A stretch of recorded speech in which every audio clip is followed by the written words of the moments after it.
Our trip to the tool shed today is going to take us out to a meadow with Bob Denman from Red Pig Tools, and you're going to tell us about one of the oldest gardening tools that there is. That's right. This is a sickle. And a sickle is basically descended from the jawbone of an animal, and it was used for cutting grass. And it's one of the very most ancient tools.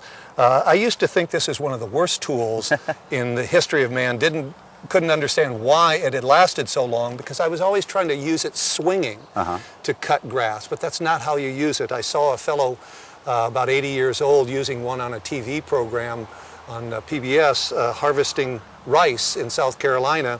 What you do with this tool is you reach down and you grab a clump of grass, put tension on it, then you pull this across like that and cut the grass, and you just work like this, cutting, as you work backwards.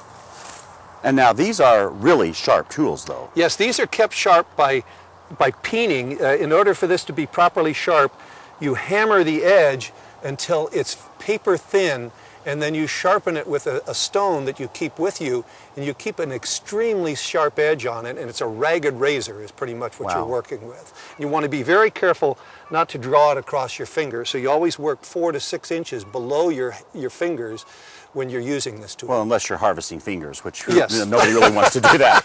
It's always delightful to be out here with Bob. We learned so much. So our trip to the tool shed today taught you about an ancient gardening tool and how to use it properly. Thanks, Bob. You're welcome.